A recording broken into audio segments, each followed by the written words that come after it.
Rokurota, the Giant of Bizen, is one of the convicts sent on an expedition to the mythical island of Shinsenkyo. Since his infancy, he has shown a profound appetite for food. His parents, who were humble farmers, doted on him. But soon his appetite transcended the normal food that humans eat.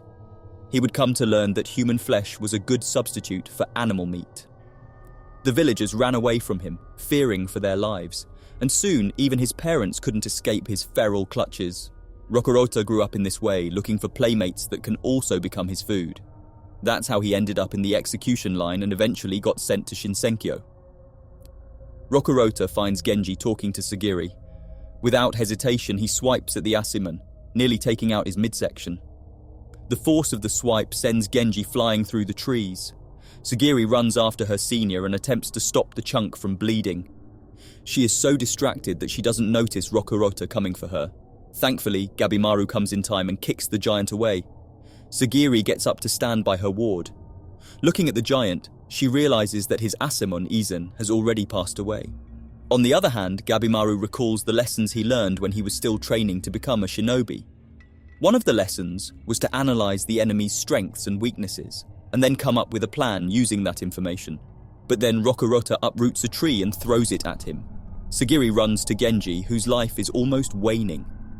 Gabimaru knows that Yuzuriha is around, so he asks her if she can help, but the kunoichi refuses to help. She says their partnership only involves her gathering information, so instead she cheers him up. In truth, Yuzuriha doesn't care what happens to them. Her Asimon is hanging on a tree nearby, preventing him from helping the others. For her, it will be advantageous if Rokurota and Gabimaru finish each other off. In addition, no monsters have come up to them despite the noise. She might as well observe the process. Gabimaru tries different ninjutsu to assess what works against the giant, but so far nothing is effective. If there's one thing he understands, he must evade the fast swipes of the giant's hand. Meanwhile, Sagiri attempts to preserve Genji's life, but they both know it's too late for him. In his last moments, Genji realizes that Sagiri is not the usual samurai. She wants to hone her skills as a samurai, and at the same time retain her compassion for others. Perhaps he should not have tried to convince her to return just because she's a woman meant to marry the next head of the Yamada clan. As his last show of respect, he hands her his sword and orders her to put an end to Rokurota. Sagiri rushes back to help Gabimaru fight the giant, and with a swift blow manages to cut Rokurota's little finger off. Sagiri knows that certain body parts can be easily injured if one knows where to cut them. However, when she swings her blade on the back of the giant's knee, she finds it too hard for her blade to penetrate. She soon realizes that the only way to defeat Rokurota is to behead him. Before they can do anything, the giant suddenly cries like a child in a tantrum. Then, to their surprise, his attacks have become faster and more brutal. What's worse is that Gabimaru's leg is finally showing the stress from the kick earlier. Because of this, he doesn't evade Rokurota's swipe in time. He gets up and prevents himself from giving in to his injuries. But his body can't take it anymore. Rokurota goes for the final blow, but Sagiri blocks his hand with her sword. She finally manages to control her emotions and fear of hurting other people. When the situation needs it, she must calm her inner world and think rationally. She wants to embody the technique her father used when peacefully beheading convicts. Therefore, she must be able to still the storm inside her. Gabimaru and the others are in awe of her swordsmanship. Senta comments that Sagiri is ranked last among the Asamans just because she's a woman, but when it comes to handling her blade, she can be on par with the top ranks. Genji looks at her and is proud that he gets to witness her skills develop on the battlefield before he passes away. Eventually, Rokurota tumbles onto the ground. This gives time for Gabimaru and Sagiri to form a plan on how they can make the giant bend down. Gabimaru uses his ascetic blaze to shoot fire everywhere. Yuzuriha and Senta escape, as they realize that Gabimaru had purposefully set the forest on fire. With this, Rokurota suffocates, forcing him to bend down. For good measure, Gabimaru pins the giant's hand and orders Sagiri to give the final blow. In his last moments, Rokurota sees Sagiri's calm face as she cuts his head away from his body. As a final act of compassion, she holds Rokurota's severed head, much like how she would have held a baby's head. Then, as his life fades away, she closes his eyes. Soon, monsters from all over the island walk toward the fire, prompting Sagiri and Gabimaru to run away from the blaze. They don't understand why this is so, but they decide to run away from the fire as far as possible. Eventually, they find Yuzuriha and Senta standing beside a clearing. To their utter surprise, they find the remnants of an old village right in front of them. Does that mean that people used to live in this place? Are there still people living here? That's one thing they need to find out. On the other side of the island, siblings Chobei and Toma just finished fighting off some monsters. That's when Chobei senses that they are not alone in these woods. They hack at shrubs and trees to make their way toward this presence. Of all things to discover, they see two ladies with bright-coloured hair, both naked to the waist and making out in broad daylight. The scene would have been sensual, if not for the fact that the ladies suddenly turn to them with a creepy look. The siblings are too shocked to say anything. The pink-haired woman is amused by their presence, and even invites the siblings to join them. The yellow-haired woman chides her companion. She's more annoyed that someone interrupted their session. Then, without warning, she turns into a man and confronts them. Instantly, the siblings know that this being is not a normal human. They fight the man, but he keeps regenerating. Chobei manages to cut him diagonally, but the man simply grows back his body parts as if nothing happened. The fight ends with the man dragging Toma's unconscious body, to which he throws him into a pit full of blooming flowers. Back to Gabimaru and others. They're still looking at the village. It's covered in a thick mist, and it seems like no life form is present in this place. Just then, Gabimaru senses another presence among them. He runs after it, prompting Sagiri and the others to run after him, but not before Groot makes a cameo and takes a swing at them. Or rather, a tree-like humanoid that's preventing them from running after whatever it is that Gabimaru is chasing. Sagiri tells Yuzuriha and Senta to take care of the tree while she follows her ward. Gabimaru catches up with the creature and is surprised to find out that she's a child.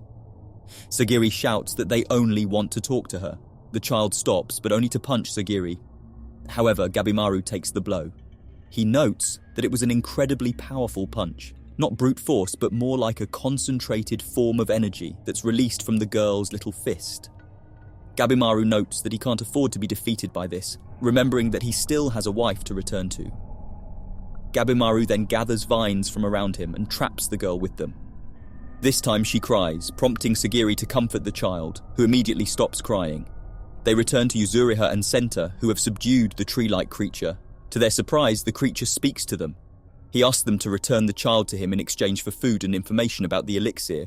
Yuzuriha refuses both offers, but when the tree offers a bath, she immediately accepts.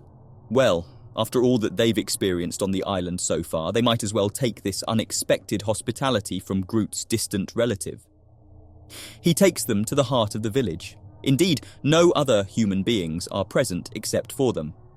They enter his house, which is full of vases and religious decor. Yuzuriha and Sagiri choose to take a bath first. It is such a relaxing experience that even Sagiri can't help but give in. After this, they gather again inside the tree's house. Fruits have been prepared for their meal. There, the island's visitors finally get to know a part of the island's history. The tree introduces itself and the child as Hoko and Mei, respectively. The island used to be called Kotoku by the inhabitants, and it was indeed the Shinsenkyo where the gods lived. He states that the island has existed for over 1,000 years. Apparently, Hoko used to have a religion that he followed, but he has no idea about anything outside of the island, and the way he relates the story makes it look like he's telling a religious fact. He also confirms that the elixir of life is true and it exists in this place. He calls it Tan. Then he shows them the general geography of the island. The place has 3 regions. The shore and the woods are called Ishu. The village where they are is in Hojo, and the elixir can be found at Horai. It's within the mist at the center of the island. Gabimaru and the others feel relieved at this point of their expedition. This is better progress than the illustration provided to them at the start, but they still need to make sure that they are not being fooled by this tree. Hoko acknowledges their doubts. He's confident that once they meet the Tensen, they will never doubt his story. The Tensen are considered the gods on this island, and they live at Horai where the elixir is. They are beautiful beings, never aging, and far more advanced than normal humans. The creature tells them about this because he knows that they'll never escape the island. All humans that have tried to venture there have all been turned into flowers. These flowers then become the source of the elixir. Hoko considers getting turned into a flowerbed a blessing because it erases the mortal sins of humans. This explains why all the corpses seem to be smiling. Hoko refuses to tell them about his relationship with the child, but he tells them that they both have been born and raised here. All they want is to live their lives quietly. After this fruitful discussion, Gabimaru decides to take a bath. He needs to tend to all the wounds he received upon arriving on the island. Of course, Sagiri follows him in the name of duty. Inside the bath, they see Mei preparing to take a bath as well. She cries again at the sight of Gabimaru, so Sagiri takes care of the girl, while the shinobi takes care of his wounds. Sagiri sees that the child has a large scar running across her shoulder, but she makes sure that the child will be comfortable enough with her. She bathes her and uses some oils and treatments for the child's hair and skin. Meanwhile, Gabimaru recalls what his wife told him once. It's okay to take a break during strenuous times. If he doesn't, then he'll collapse even before the start of the battle. But even in relaxation, he must never let go of his true goals. Another thing he remembers is how he told his wife to not hide her scar. So, after the bath, he tells Mei to never be embarrassed about this imperfection on her body. It doesn't make her less pretty, just like the woman he knows. Mei appreciates this gesture, while Sagiri is baffled to know that Gabimaru is capable of saying such respectable things.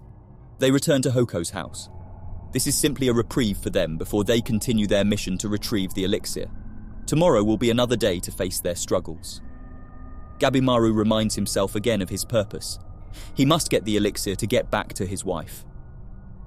Thank you so much for watching. See you in the next video.